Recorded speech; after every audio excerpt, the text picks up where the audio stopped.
TOR dan RAB dapat berupa keterangan mengenai spesifikasi barang berikut, harganya, analisis biaya satuan, gambar dan sebagainya yang dapat dipertanggungjawabkan oleh KAIR. Contoh, kalau bisa kita akan mengadakan peralatan mesin, komputer, laptop, mana itunya, apa namanya, brosurnya, nah, bisa jadi lampiran, gambarnya dan sebagainya. Ini contoh format tornya, ya. Ini lanjut. Nah, mengarahlah kita di sana. Siapa yang bisa mengarah cepat selesai tornya, ya kan? Kalau nggak bisa mengarah, jadi kadang-kadang. Pokoknya tujuannya sama dengan yang ada di perencanaan. Lanjut. Tata cara pengisian format TOR. Yang tadi itu. Komentar logiknya apa? Ini ambil aja. Lanjut. Lanjut. Nah, terus. TOR pengadaan barang. Ini kita ya. Pada prinsipnya semua terbaik untuk kegiatan pengadaan barang, pembangunan dan jasa konstruksi. Yang membedakan adalah data dukung yang dibutuhkan untuk menunjang TOR tersebut. Kalau kita pengadaan peralatan mesin, pasti data dukungnya apa? Kayak brosur apa gitu ya, dan lain-lainnya. Kalau fisik, kalau data dukung untuk pembangunan apa? Kita misalnya lihat gedung, nambah luas bangunan, ada gambar, ya ada apa namanya, surat keterangan dari PU-nya segala macam gitu ya. Lanjut. Data dukung TOR pengadaan barang, diperlukan spesifik teknis barang yang akan diadakan. Spesifikasi teknis tidak boleh mengarah ke satu merek tertentu. Betul nggak? Nggak boleh kan? Nggak boleh. Itu apa alasannya? Supaya jangan ada? Supaya jangan apa? Supaya jangan ada monopoli. Monopoli. Tidak boleh dengan merek. Kecuali untuk pengadaan suku cadang. Pengadaan kendaraan dengan cara pengadaan langsung. Hanya ada satu penyedia yang sanggup mengadakan barang yang dibutuhkan, barang khusus, setelah dilakukan justifikasi dan inovasi yang dilakukan. Untuk barang yang menyebutkan merek disertai brosur barang. Pelatihan atau penggunaan pengoperasian barang bila diperlukan. Lanjut. Dia tadi kita jadi ya. Ini ya. Kerjanya apa, latar belakang, maksud dan tujuan, target sasaran, nama anggota sebutkan barang. Nah ini sama kan? Ya. Kadang-kadang ada TOR sederhana juga bikin, ya. Dari latar belakang, maksud dan tujuan itu aja kan. Yang penting apa yang sasaran tercapai. Harus lengkap. Lanjut. Lanjut. Data dukung untuk pengadaan konstruksi harus dilengkapi dengan gambar rencana yang diketahui oleh Kepala Dinas Pekerjaan Umum setempat. Wajib. Boleh nggak dari konsultan perencanaan kalau kita ngusulin? Kita mau bangun gedung nih. Gambarnya dari konsultan perencanaan boleh nggak? Tidak. Tidak. Harus dari PU. Kalau dia bersumber dari apa namanya, APBN, itu PU-nya tuh dekat itu tuh, namanya IBIS, dekat IBIS. Konsultan kita. Lanjut. Konstruksi, biaya pembangunan si gedung, komponen biaya bangunan ya, biaya perencanaan, biaya pengawasan dan biaya pengelolaan. Di situ nanti di RKK itu kalau dalam si gedung ada langsung muncul 3: fisik, perencanaan, pengawasan. Selain dari itu ada lagi tuh kita bentuk panitia kan, panitia internal, PAK PTK-nya. Itu sumber honorer dari mana? Tetap dari ini juga.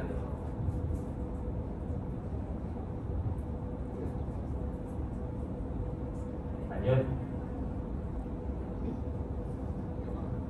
Lanjut. Ini kita contoh videonya. Jadi itulah TOR.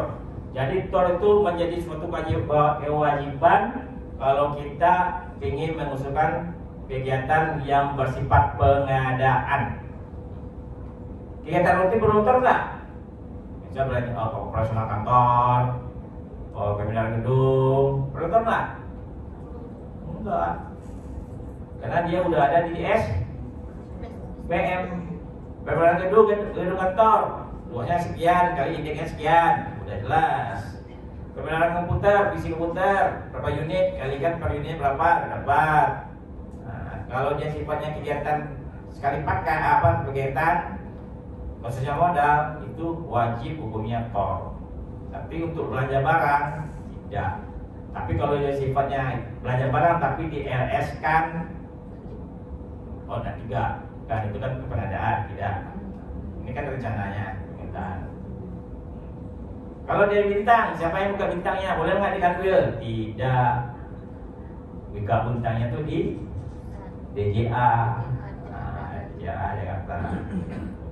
Jadi kan sekarang dulu pas waktu pindah itu bukan bintang itu di DPR bu. Awal-awal dulu ya DPR, sempat DPR. Jadi dah TOR itu ada bagian kelengkapan pelaksanaan penyusunan rencana kegiatan kita, itulah TOR. Tampil TOR. Teman-teman, ada pertanyaan mengenai TOR?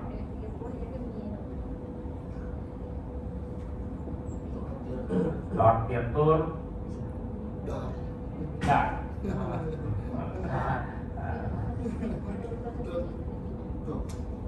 Tahu perlu kopi?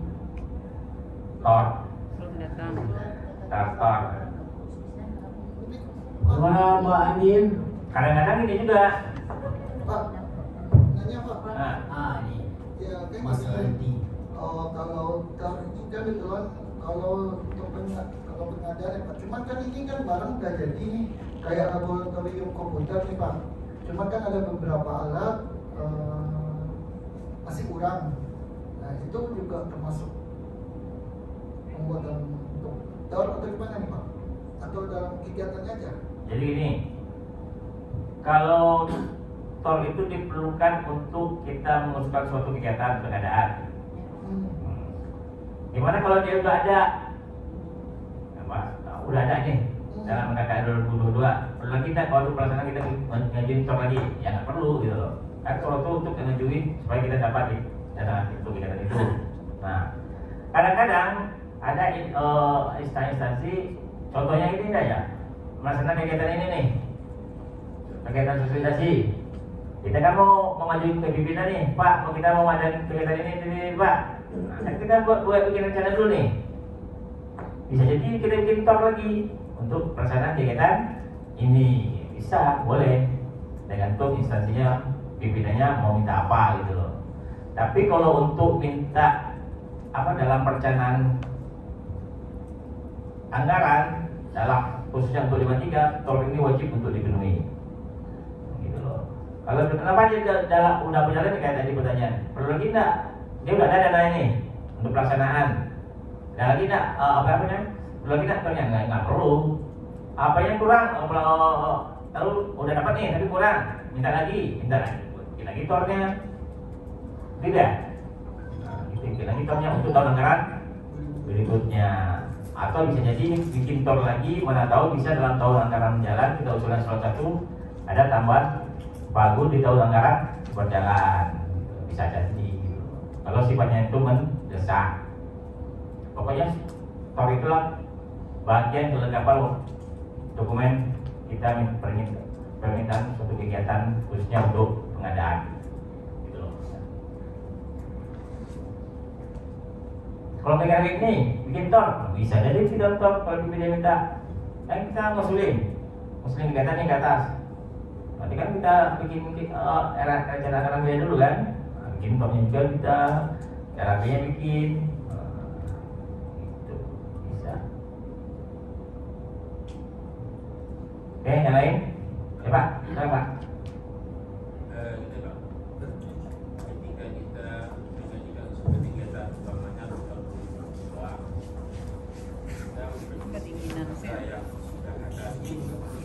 hijau jauh.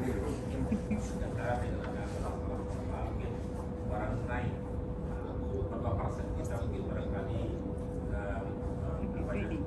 memang harga gitu Pak. Tidak ada kemungkinan dengan adanya berubah-ubah sesuatu yang kita rencanakan itu harganya melambung tinggi Pak. Oke Pak, tentu nanti tidak sesuai nanti dengan rencana semula.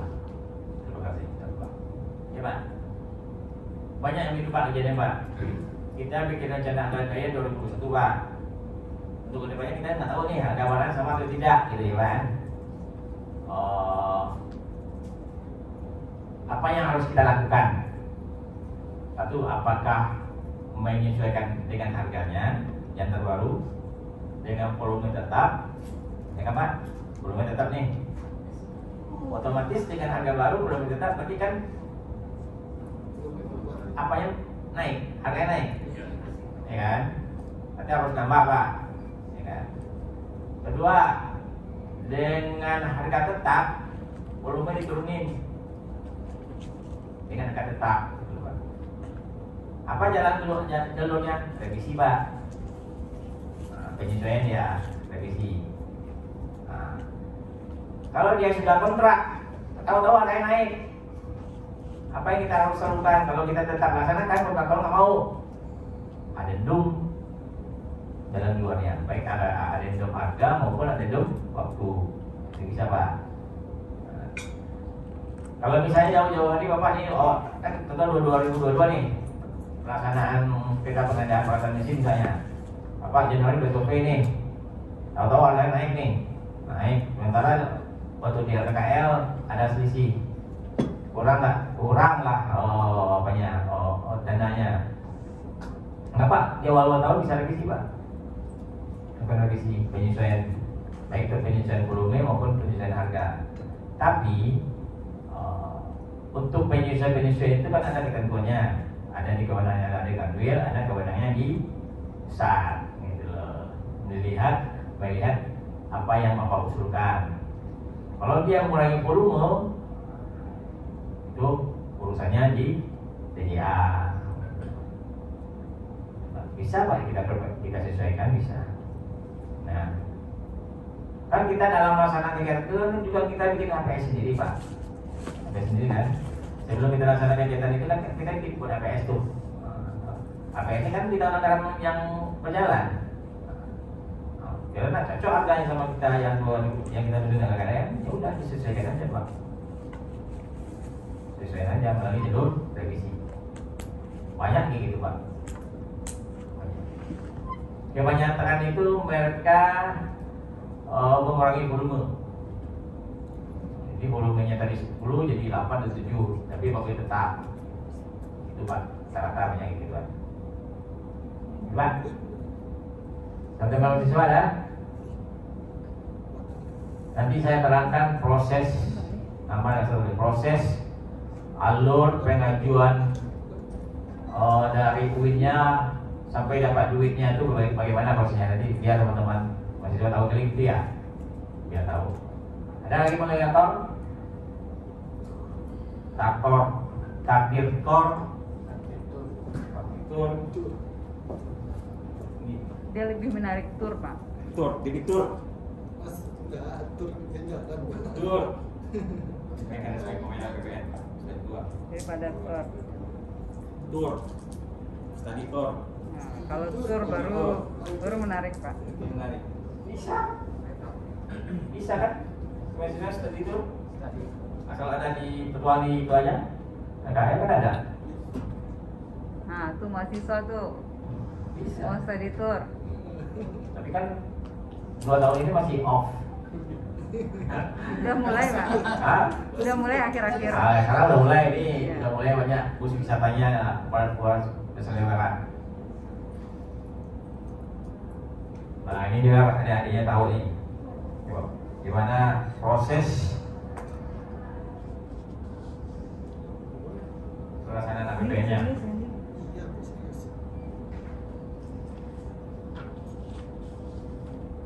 Ya, mekanisme pembayaran atas pelaksanaan APBN APBD. Lanjut.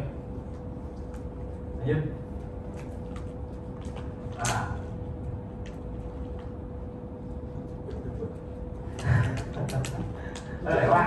Nah. Nih, adik. Setiap kementerian lembaga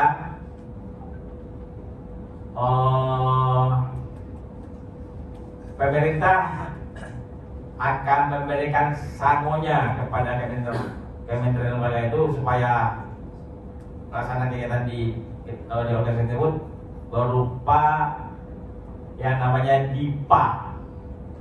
Tahu nggak namanya DIPA ini apa? Apa? Daftar isian pelaksanaan anggaran. Nah, itu dia. Itu bukunya. Kamis kemarin untuk tahun anggaran 22 kami serahkan ke Bu Rektor melalui Pak Gubernur. Nah, di dalam DIPA itu ada angka-angka gitu loh. Ada duit-duitnya yang rinciannya dinamakan yang tadi itu RKA KR, rincian pelaksanaannya.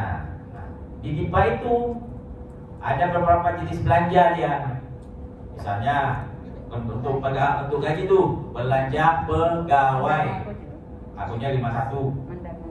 Untuk operasional kantor belanja barang. Barang contohnya untuk beli pulpen, buku, apalagi bu, dan lainnya, permanent gedung, pemeliharaan lah. Belanja modal. Nah, belanja modal itu kalau kita laksanakan hasilnya itu akan menjadi aset, ya, aset. Habis itu ada belanja bantuan sosial. Di sini ada 56 ya? 56 beasiswa dan teman-teman beasiswa miskin itu ada gitu ya? KIP, nah itu ada bidik misi, nah di situ dalam DIPA, tahu kan? Nah, duit yang ada di DIPA itu kan mau dipakai yang ada di RKAKL tadi. Dipakainya ada apanya? Ada wadahnya. Nah, bisa melalui uang persediaan. Uang persediaan itu apa maksudnya? Uang muka kegiatan yang diberikan kepada satuan kerja, uang muka. Misalnya duitnya itu ada satu miliar. Dia mengambil UP-nya berapa persen dari 1 miliar, misalnya 1 juta. UP-nya ya, UP-nya 100 juta, uang muka nih. UP itu di revolving, tahu nggak revolving? Diputar, dibelanjakan. Belanjakan 100 juta itu 50% setelah dibelanjakan itu bisa diisi kembali kayak tabungan ya, diisi kembali misalnya 100 juta, udah belanjakan 50 juta. Nah, bendara ngajuin nih ke KPPN, nanti dia minta isi 50 juta lagi yang telah dibelanjakan tadi, bikinlah bendaranya SPM, nanti normal lagi 100 juta, itulah berulang-ulang sampai 11 kali gitu, sampai akhir tahun gitu loh. Itu di luar. LS itu maksudnya belanja dari teman-teman keuangan itu langsung kepada pihak ketiga, tidak melalui bendara, melalui pihak ketiga. Misalnya pengadaan barang ke toko A, beli apa, belanja barang operasional kantor, langsung dia. Jadi duitnya langsung ke rekening pihak ketiga, tidak melalui bendara. Tadi itu melalui bendara, duitnya di bendara tuh. Nah, itu. LS, TUP. TUP itu diberikan untuk kegiatan-kegiatan yang sifatnya mendadak dangdut, mendesak. Tapi biasanya mendesak pun kasih hadiah. Kalau duitnya ada ya. Nah, mendesak. Tapi sifatnya hanya boleh berapa lama? 1 bulan harus dipertanggungjawabkan. Misal gue minta TUP nih 1 miliar. Dalam jangka 1 bulan itu harus dinihilkan. Ya tidak di revolving, dinihilkan. Nah, dinihilkan, dinolkan, dipertanggungjawabkan 1 miliar ya. Ya kan? SPP itu surat perintah apa? Nah, surat perintah pembayaran. Itu dibuat oleh teman-teman keuangan. Jadi sebelum jadi SPM. SPPTUP apa enggak SPPGUP? SPPNS, nah PNBP. PNBP, nah ini dia. SP2D itu nanti jangan salah nanti. PNBP, penerimaan negara bukan pajak. Di kampus kita punya PNBP dia, karena dia Badan Layanan Umum. Dari mana PNBP-nya dapat? Dari kalian inilah, dari SPP dapat PNBP-nya. Dari memaksimalkan aset dapat PNBP-nya. Itu akan dijadikan dana organisasi. Lanjut.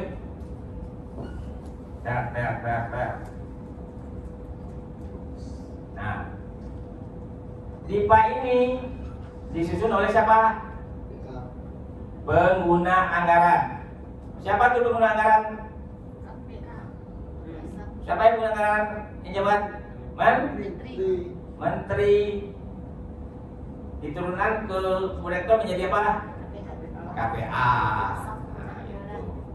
Oh, KPA nggak sanggup sendiri, dipilihlah PPK-nya. Jadi DIPA ini berlaku untuk 1 tahun anggaran sebagai alat pengendali, alat pelaksana, alat pelaporan, perangkat akuntansi pemerintah, dan seterusnya. Jadi DIPA itu ada berbagi, ada DIPA Satker Pusat, DIPA Satker Daerah, DIPA Dana Rekonstruksi, dan DIPA Tugas Perbantuan. Yang 2 ini ada di 3 ini ada di Pemda, pemerintah daerah. Lanjut.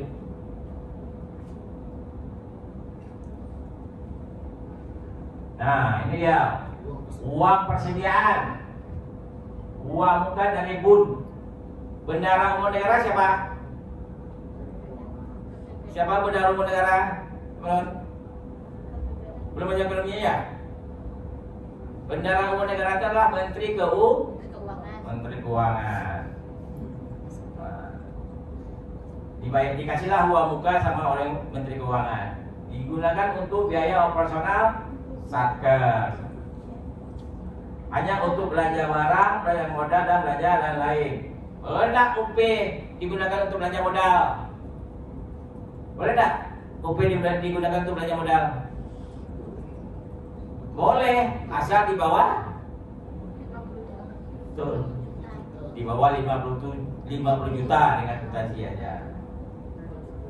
50. Belanja lain apa ya? Jelas belanja lainnya itu apa?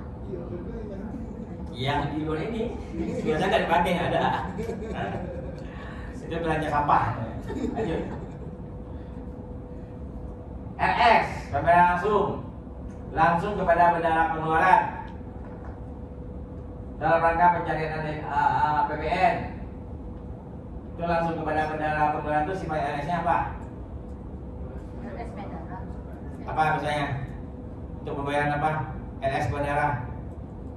Pembayaran Yang sekarang udah ada apa? LS bendahara. Ah. Bisa honor. Uang makan rekening masing-masing kan? Rekening masing-masing. Lembur Rekening masing-masing. Nah, ini bisa disifat honor. LS bendahara.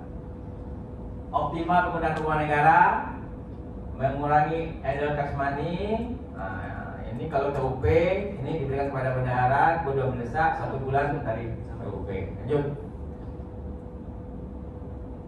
Ini SPP diterbitkan oleh PPK untuk uang persediaan.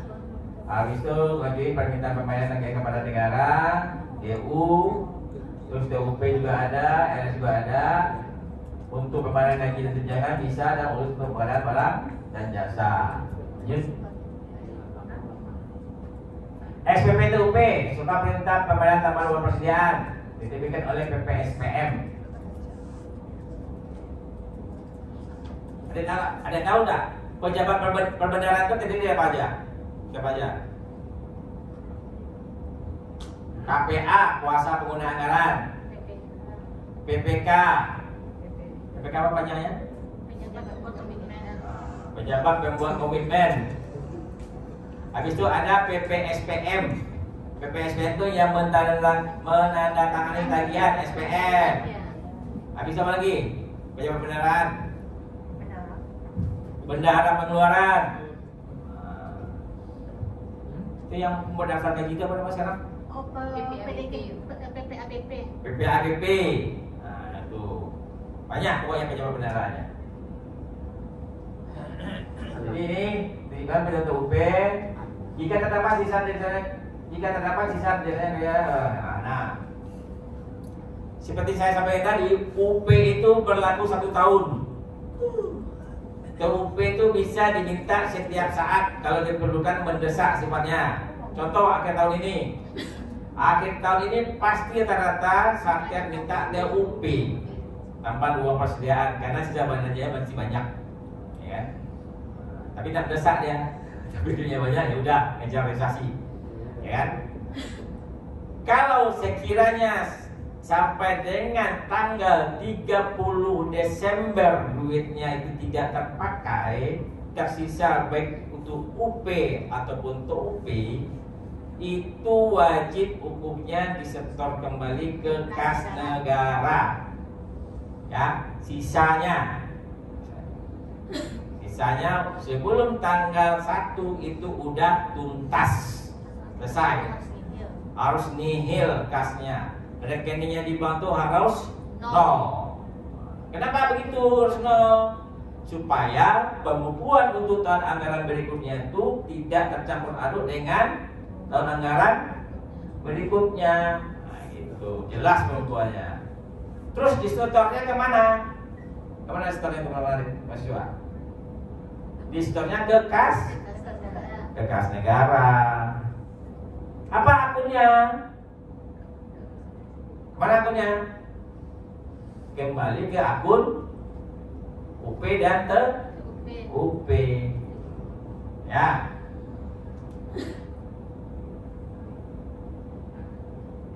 Lanjut.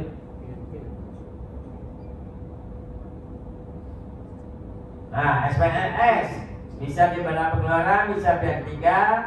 SPNS Pengeluaran Gaji dan Tunjangan, kemudian pengadaan normal jasa.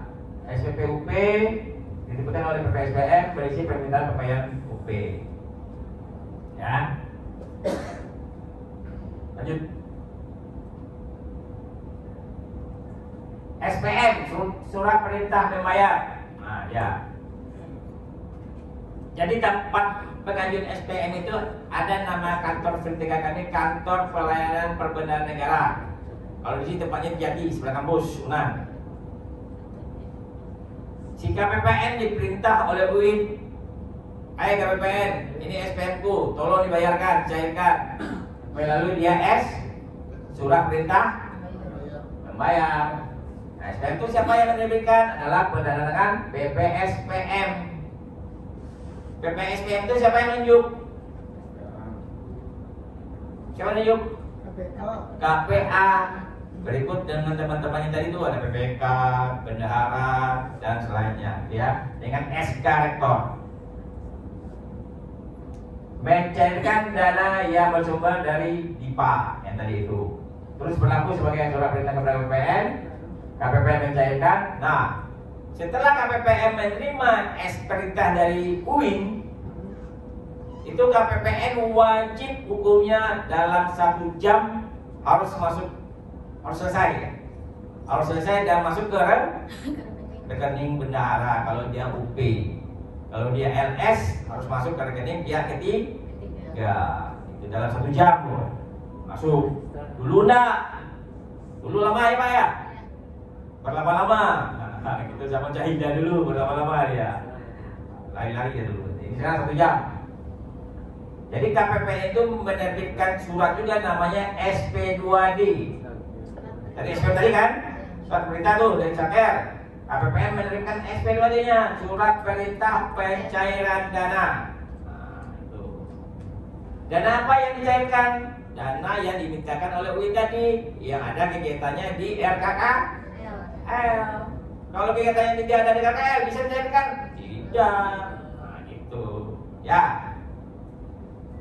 Si UIN ngajuin SPM ke KPN, si PPSPM bikin SPM Dia tidak sembarangan bikin SPM. Sebelum bikin SPM itu kan ada lampir-lampirannya, dokumen-dokumennya tuh. Minta kegiatan sosialisasi ini, lengkapi tuh dokumennya. Apa dokumennya? Dilihat oleh PPSPM. Oh, ada surat undangannya ada, absensinya ada, fotonya ada, dan teman-temannya. Dilihat oleh PPSPM. Kalau udah lengkap, baru dia tanda tangan. Yang bertanggung jawab, misalnya kesalahan SPM-nya. SPM itu berbunyi, segala sesuatu yang berakibatkan kerugian negara adalah tanggung jawab PPSPM dan SPM. Tuh. Padahal yang punya duit siapa? Yang punya duit siapa? KPA. Tapi KPA kan tidak tanda tangan. Yang tanda tangan apa? PPSPM. Itu enak. Wah. Kawan kan ini, tentu saya dulu waktu di Bukit Tinggi itu adalah seksi perak. Pembayaran untuk penyaluran dak fisik dana desa, ya kan? Itu KPA-nya adalah kepala kantor, PPK-nya adalah kasih bank, PPSP-nya adalah kasih merah. Walaupun si kasih merah itu honornya lebih kecil daripada PPK sama KPA, tapi dia mempunyai tanggung jawab besar mendatangi SPM. Itu SPM kan tanggung 20 miliar, 30 miliar, 50 miliar gitu loh. Nah, dia punya risiko kalau dia salah, tanggung jawab dia, ngapa tanda tangan gitu loh. Sama kayak tadi itu UP. Kalau UP itu sebelum tanda oleh PPSPM, dia lihat dulu tuh dokumen berkas-berkasnya, lengkap enggak? Kalau nggak lengkap, tolak. Sama kayak bendahara. Bendahara waktu mau membayar, kalau kelengkapannya tidak lengkap, dia wajib untuk menolak. Karena bendahara ini sifatnya independen. Dia berdiri sendiri dia. Walaupun dalam struktur dia ada di bagian apa namanya? Di bawah apa namanya? Bagian keuangan lah. Staff. Bukan maksud staff. Stariat lah ya, stariat gitu loh. Nah, gitu. Tapi dia berdiri sendiri. Itu makanya dia punya tanggung jawab pribadi. Oh, KPA-nya minta ini apa namanya? Harus dibayar nih. Bendahara, aku nggak tahu, bayar aja. KPA minta ini direktur. Pernah bendahara nolak. Tergantung. Pernah direktur gitu. Berani ya. Ada gantung. Ya. Terus boleh tak kegiatan yang diusulkan oleh UIN itu ke BPN melebihi pagu yang telah ditetapkan? Boleh tak? Tidak boleh. Sistem akan menolak. Gitu loh. Jadi berapa yang pagu yang ditetapkan itulah pagu maksimalnya. Tidak boleh melebihi itu. Lanjut.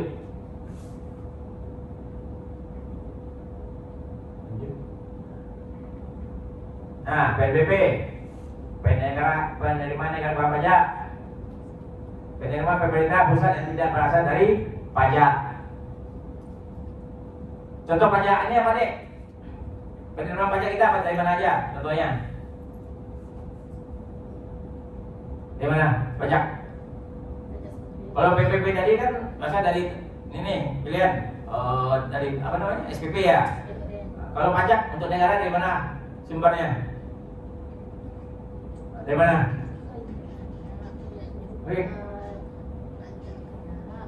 Pajak tuh berasal dari pajak penghasilan, pajak dari apa? Pajak ada PPN-nya, pajak pendapat nilai, ada pasal 23-nya, ada pasal 22-nya, situ dia pajaknya ya. Kalau kita ingin bergaji nih, berhasil bergaji, dia potong pajak langsung, pajak penghasilan namanya. PPh 21, ada PPh pasal 22, ada pasal 23-nya, 24-nya, itulah pajaknya ya. Terus ada PPN-nya 10%. Nah, itulah sumber pendapatan negara kita yang di struktur APBN.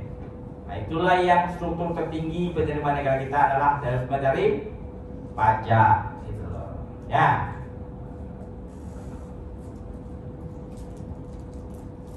Ada juga dari pengelolaan dana pemerintah. Contoh pengelolaan dana pemerintah itu apa coba? itu tadi. Oh, dana pemerintah investasi melalui ini apa namanya? BUMN, penjualan sun, bisa. Terus hasil pengelolaan kekayaan negara, jual-jual. Misal apa namanya?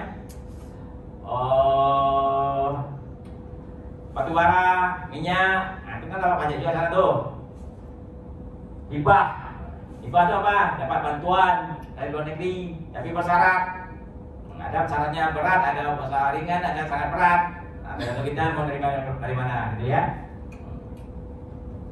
Itu pemaparan sumber daya alam. Lanjut.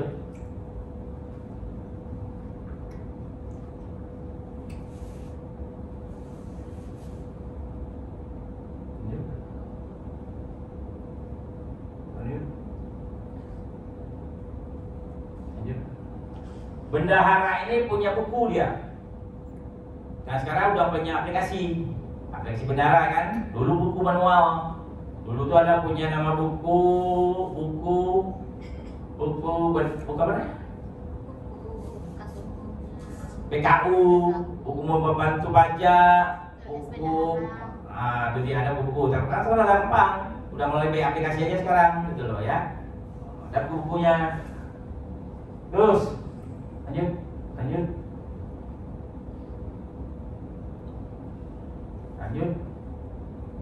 Ada contoh bukunya ya, Dek.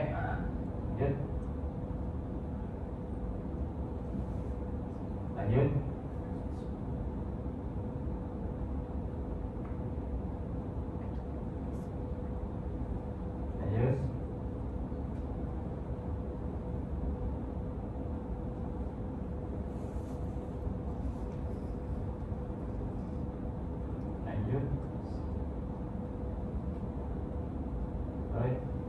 Nah,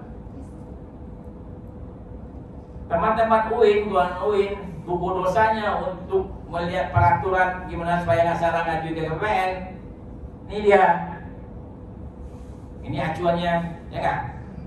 190 dari tanggal 2012. Ini buku dosanya. Acuannya sini. Lanjut. Ini dia mekanisme pembayaran mengambil dari pembuat komitmen, pencatatan komitmen, penerbitan SPP, pengujian SPP, penerbitan SPN dan penyampaian SPM. Penyampaian SPN menerima SP2D, SP2D dia lari ke bank, menerima rekeningnya diterbitkan, apakah itu ke bendahara ataupun ke pihak ketiga, yang RS tadi. SPP itu terbagi tadi, SPP ada yang RS, ada UP, ada TUP dan maupun SPP GUP. Lanjut. Terus membuat komitmen. Sebabnya adalah adanya kegiatan penggunaan anggaran yang dokumen pelaksanaan anggaran yang mengikat pengeluaran negara. Ya. Bentuk komitmennya apa? Ada perjanjian, kontrak, ada penetapan keputusan, terus ada bantuan sosial, tujuan pengeluarannya. Klik. Bis. Nah, ulang balik. Nah, ada belanja pegawai, perjalanan dinas maupun swakelola. Lanjut. Pencatatan komitmen PPK menyampaikan perjanjian paling lambat 5 hari kerja setelah kontrak ditandatangani. Nah, jadi kan kita kalau belanja modal itu ada misalnya ada kontrak. Kontraknya itu udah ditandatangani antara pihak PPK dengan pihak ketiganya, kontraktornya. Nah, setelah ditandatangani 5 hari setelah ditandatangani wajib disampaikan ke KPPN dikasih kontraknya.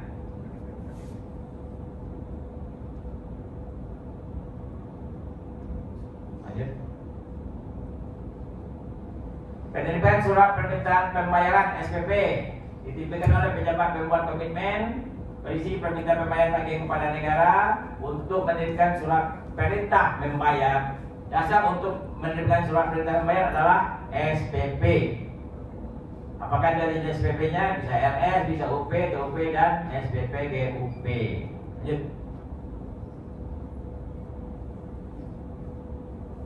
Penerbitan surat perintah pembayaran langsung diterbitkan oleh PPK dalam rangka untuk pembayaran gaji, lembur dan honor vakasi kepada penerima hak bendahara atau yang berhak menerimanya sekarang. Sekarang sudah baik rekening, langsung ke rekening penerima.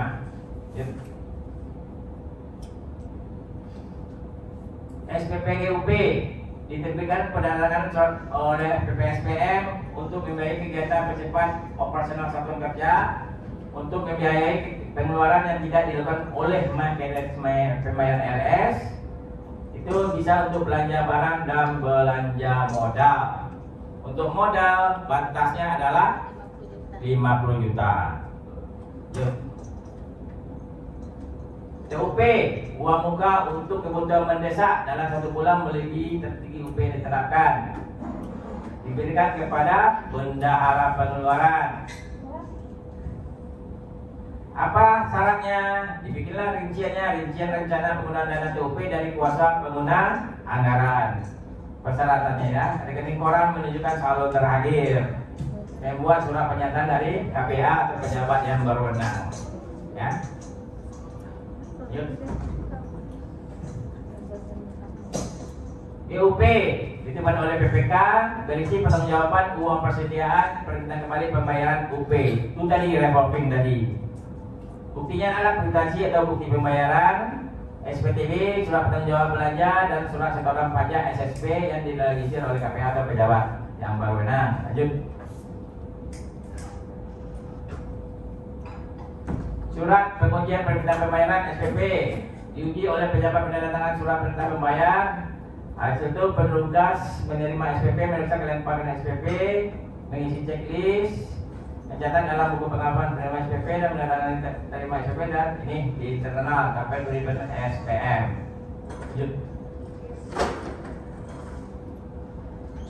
SPM adalah diterbitkan oleh pejabat penandatangan SPM untuk mencairkan dana yang bersifat dari DIPA. Buktinya adalah pengujian penerimaan SPM disebut oleh PPSPM menjadi bahan pemeriksaan aparat internal dan eksternal. Ya, jadi nanti kalau misalnya ada pemeriksaan dari Itjen atau PPK, inilah diminta. Ya, SPM berserta data dukungnya. Yuk. SPM kepada penyampaian SPM kepada KPN itu paling lambat 2 hari kerja setelah SPM diterbitkan. Ada pelanggaran nggak? Ada nanti pada waktu 2 hari nggak? Nggak ada. Diajukanlah ke kantor pelayanan perbanan negara. Penyampaian SPM kepada KPN dilakukan oleh petugas pengantar SPM yang sah dan ditetapkan oleh KPA, kuasa pengguna anggaran. Jadi gini deh, SPM yang telah dibuat oleh UIN itu diantar oleh ke KPPN, tidak boleh sembarangan orang. Harus orang yang telah ditunjuk, harus orang yang telah di SK-kan. Tujuannya apa? Supaya kalau ada apa-apa di SPM tersebut bisa terlacak, bisa diawasi, gitu loh, ya kan? Jadi boleh nggak teman-teman PPNPM yang bukan ASN mengatakan SPM? Boleh, boleh, tapi izinkan will, boleh, tidak harus ASN, boleh teman-teman honorer, tapi izin ke kantor wilayah kami. Nah nanti izin baru dibikin SK-nya. Nanti ada PIN-nya tuh kan? Kasihlah pakai PIN-nya. Lanjut. SP2D, SP-nya diajukan ke kantor pelayanan penyelenggara. Ini diterbitkanlah SP2D namanya.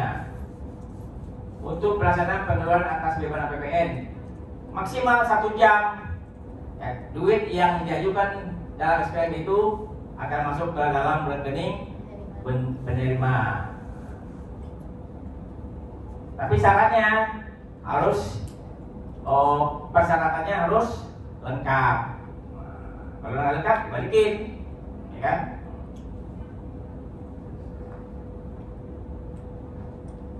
Terus nanti kalau misalnya ada SPM yang rekeningnya untuk pihak ketiga, boleh nggak pihak ketiga itu ngantarin ke KPPN? Nggak boleh. Nggak boleh kan dia harus dari UIN-nya sendiri yang ngantarin SPM. Zaman dulu itu yang ditunggu-tunggu. Zaman dulu. Zaman jahiliyah dulu gitu loh. Ya. Sekarang nggak boleh. Ayo.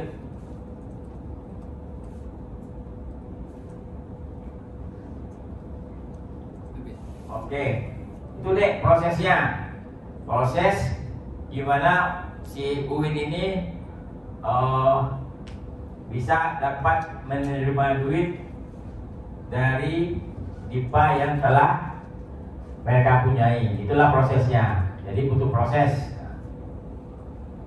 Jadi segala proses yang dilalui itu semuanya mempunyai tanggung jawab masing-masing. Ya. Jadi ya salah di satu titik, di titik itulah yang mempunyai tanggung jawab. Ya. Kalau KPPN yang salah bayar, ya KPPN yang tanggung jawab. Nah, kan? Nah, sekarang semuanya udah by sistem. Apalagi besok udah sakti itu betul-betul sakti, udah mandraguna dia sekarang belum mandraguna ya, masih 51 ya. Udah gaji udah. Gaji Udah rekod. Udah oke ya. Untuk Januari Untuk udah oke. udah sip. Nah kemarin tadi malam aku ke PP Padang, tuh masih ramai orang tuh. Yang teman-teman TNI Polri itu belum selesai tuh. Harusnya tanggal 10 ini udah selesai. Iya. Nah, ini oke ya. Nah, jadi untuk menerima gaji 2022 itu pengajuannya harus melalui aplikasi Sakti. Walaupun aplikasinya belum sakti menerima gitu ya. Gitu, masih dalam proses. Nah, tapi kalau si Sakti ini betul-betul sakti, wah, gampang banget. Si bandara nggak repot karena dia satu rumah. Di rumah itu udah banyak kamar-kamar, yang ngeling. Kita nggak perlu lagi gitu. Udah ketemu jawabannya, untuk pengunjangan simak BMN-nya dan laporan segala macamnya udah di situ semua gitu loh. Itu rencananya kalau udah betul-betul si Sakti ini betul-betul sakti itu 2024 rencananya. Itu betul-betul udah sakti ini. Pas di pemilu presiden gitu loh, 4 gitu. Mudah-mudahan lancar. Karena Sakti ini kan bukan si Saktinya sendiri yang harus dipersiapkan.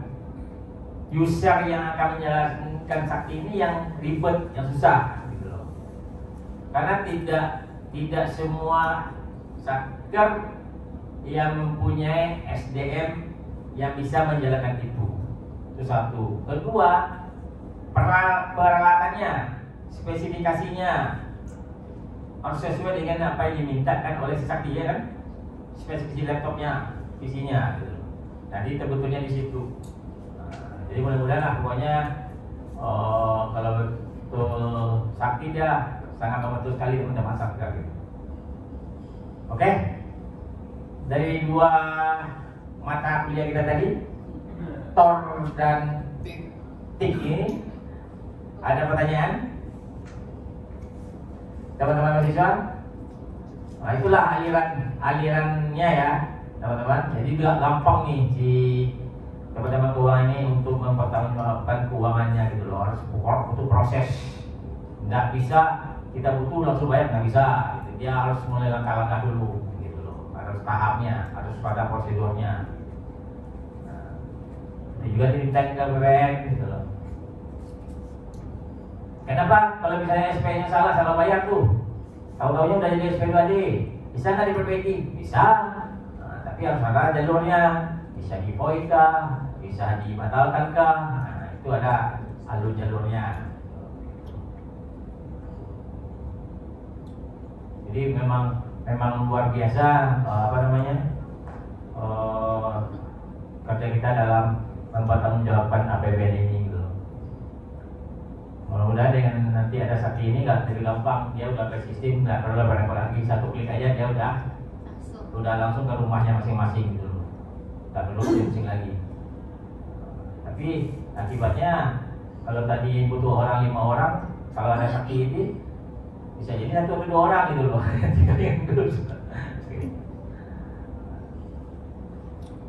Oke, ya selamat. Waalaikumsalam.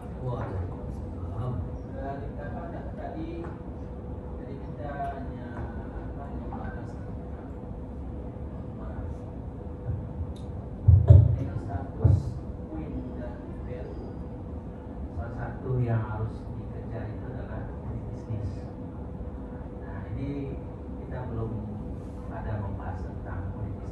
kita punya lapor, Febri punya beberapa laporan gitu kan.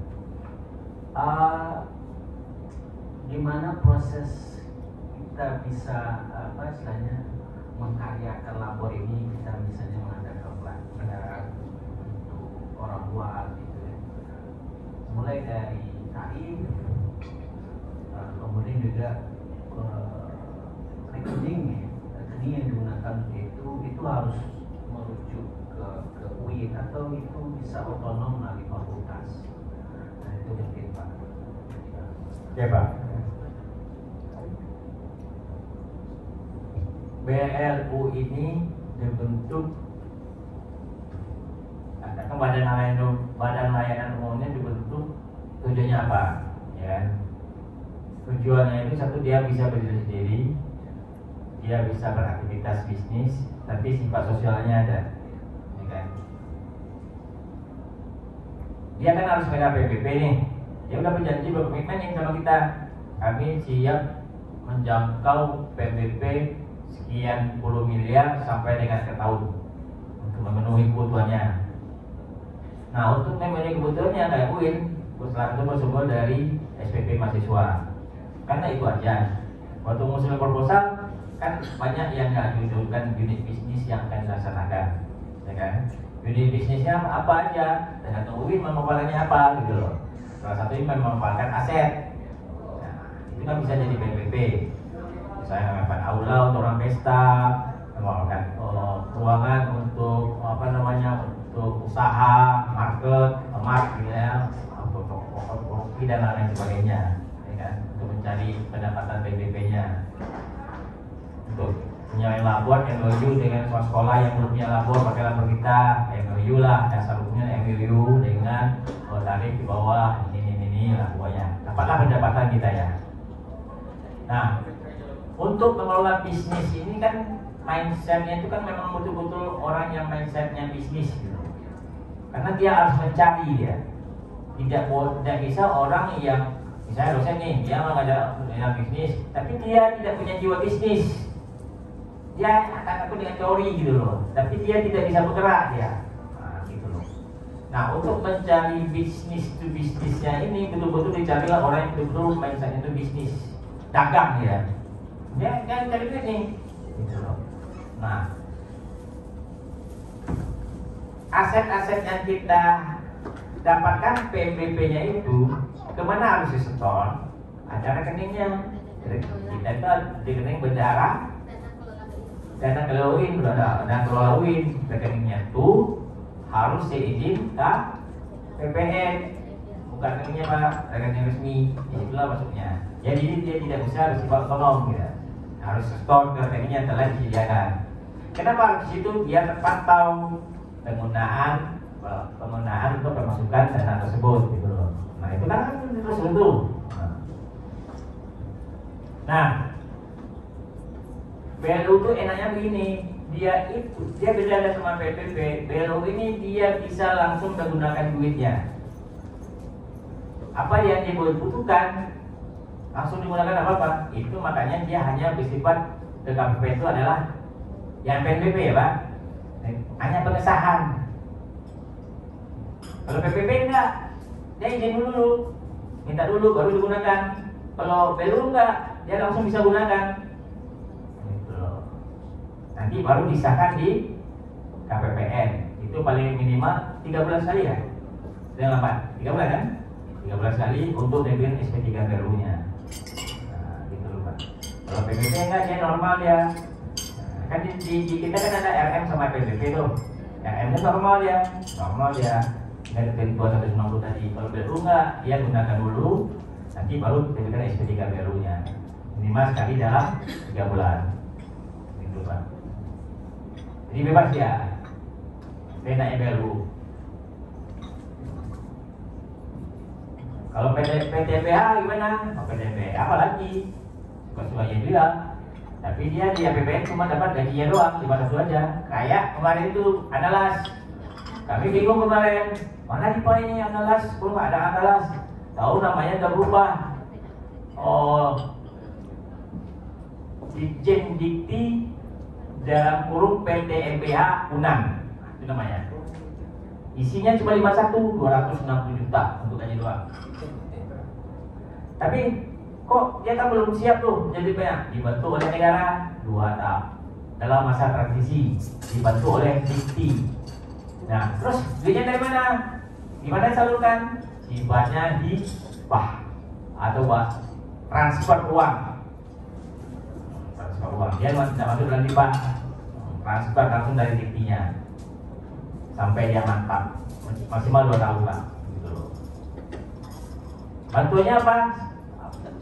Juta enggak, 100 miliar. Nah, gitu. Itu udah masuk dalam hibahnya Dikti. Jadi BLU itu sifatnya bisnis, jiwa sosialnya harus ada. Gitu. Gimana penetapan tarif?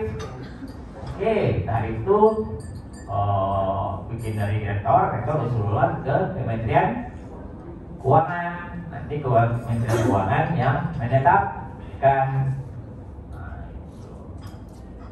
Bentar nggak Menteri Keuangan menetapkan tarif kan? Agak lama. Harus gitu Pak. Itu makanya teman-teman rumah sakit itu untuk memperbarui tarifnya itu mereka tuh datang 5 tahun sekali Pak. Tarif layanan. Karena prosedurnya itu butuh waktu agak lama lah. Jadi tarifnya itu dari SK Rektor ke Kementerian Keuangan. Tarifnya boleh nggak digini? Jangan, karena dia punya jiwa sosial.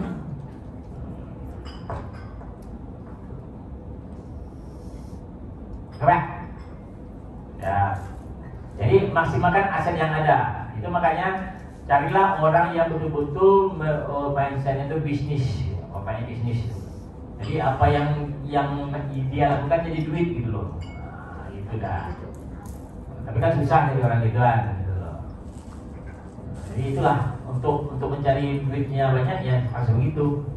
Harus banyak yang dimanfaatkan. Misalnya Ulin punya ruangan yang nganggur, jadi poliklinik boleh nggak? Boleh. Gunanya itu apa? Untuk mahasiswa dan masyarakat sekitar. Boleh. Ya nggak juga dengan poliklinik mana gitu. Atau kita kontrak dokter, kita yang bikin polikliniknya. Nah, nanti ada masyarakat sekitar berobat dari poliklinik kita kan PNBP, ada tarif, ada tiket. Nah itu bisa Pak. Aula kita ada. Aula kita masih Pak 500 orang bisa muat. Sewakan untuk pesta. Nah, untuk pesta bikin paket. Kita bersama dengan catering, bersama dengan tenda pelaminan. Nah, inilah kayak UMP itu satu paket ya, kayak UPI satu paket ya. Itu duit besar Pak. Dapat gede pendapatannya tuh dari sana. Dari pesta itu gede sewa ruangannya. Karena itu hanya memakai listrik dan tidak mengganggu fasilitas yang lain gitu loh. Fasilitas lain itu karena kursi bla bla bla nya kan nggak masalah gitu loh.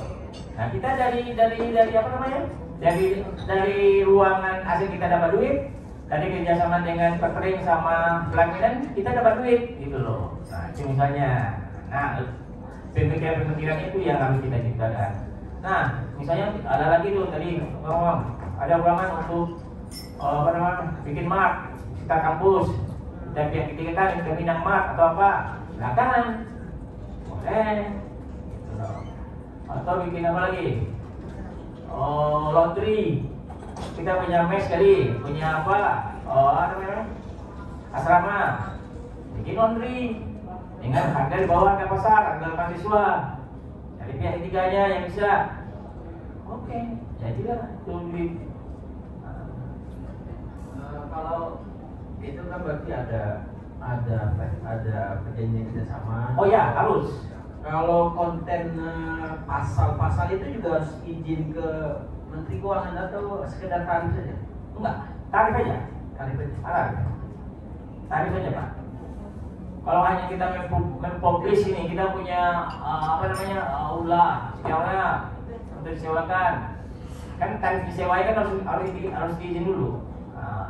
Nggak apa-apa, publish di Instagram, Facebook, atau macam Twitter, silakan aja. Kita memasarkan produk kita kan. Itu dia Semakin banyak kita memasukkan PNBP-nya, itu semakin sejahtera lah orang-orang di dalamnya. Maksudnya kalau dia tingkatan PP-nya jauh melonjak, berarti kan kesejahteraan teman-teman yang di UIN kan bisa dinaikkan, bisa ditindakan, buktinya bisa naikkan, honor yang ada lah, itu Pak tujuannya. Itu BLU itu bisa menentukan besarannya masing-masing gitu. Jadi ngeling pertanyaan tadi itu, kok situ besar, kok ini kecil, ya tentu kemampuan masing-masing. Kalau memang dia gede, pendapatannya, ya udah. Nah, ini pendapatan kita hanya untuk bisa bayar gaji doang. Terus kita naikin, mungkin kita beli habis kita semuanya untuk meletakkan doang gimana? Nggak bisa. Nah itu dia tujuannya itu. Jadi kalau selisihnya masih banyak, keluar belanja pegawai, belanja personal organisasi masing-masing bisa banyak. Nah daripada pun dan tingkat ini kesejahteraan pegawai dengan ex-direktor, ya udah bisa naik. Itu Pak. Itulah keunggulan BLU itulah. Ya berdiri sendiri, ya. Bisa numpuk dirinya sendiri.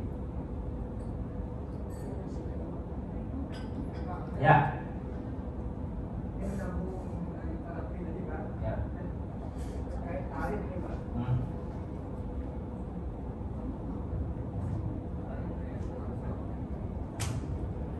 Assalamualaikum warahmatullahi wabarakatuh. Pertanyaan saya ini Pak, seminggu kemarin kan ada wisuda di kampus kita. Wisuda dilaksanakan secara offline, berarti yang datang itu hanya mahasiswa tanpa membawa orang tua. Nah, di unit bisnis